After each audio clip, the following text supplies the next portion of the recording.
Welcome to the Stylist Journey.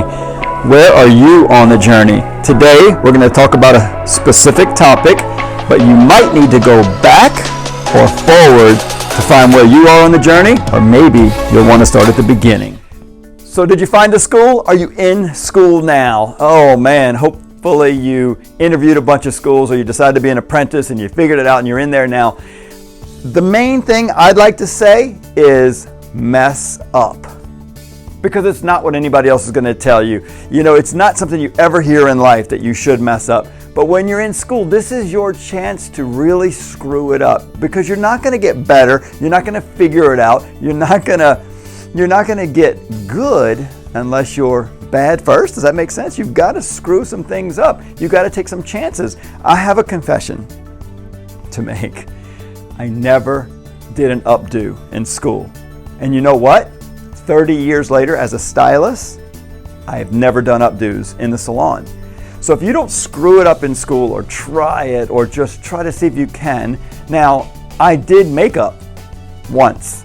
That girl looked like a clown. I never did makeup again, but at least I tried it and I knew I didn't. But updos, I've always loved the way updos looked, and I always thought I can do that, but I was always scared.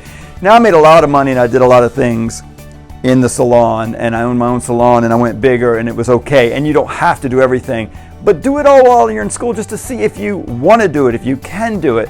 So I say do it all, whether you're in barber school, cosmetology school. Let me mention some of the things that you could possibly do.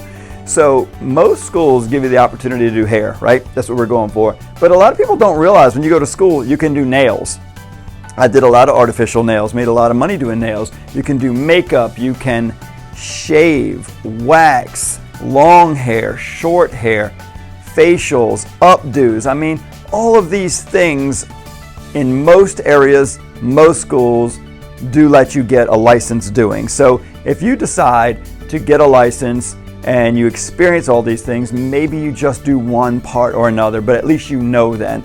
So think about school as your job. You're in school now. Think about it like a job. You need to build that business. You're building the resume so you can get the good job. So you need to be rescheduling your clients. You need to get clients. So market yourself on social media as if you have a job. Bring people in, document it on social media, reschedule those clients, sell retail, and track it. That's what's going to build your resume so that somebody will want to hire you because you did so good in school. So screw up the first few months, get good, stop screwing up, hone in and focus on what you're going to do, so that while you're in school you can visit salons. Maybe a salon's open on a Monday or a Sunday when you're not in school, and you can visit them. You can moonlight at them. Maybe you can go to some night salons and work at them, or spend some time there to start trying to figure out where you want to work. But at least you'll know that you have a resume, you've built a business in school, you can do it again on the job. Good luck, guys.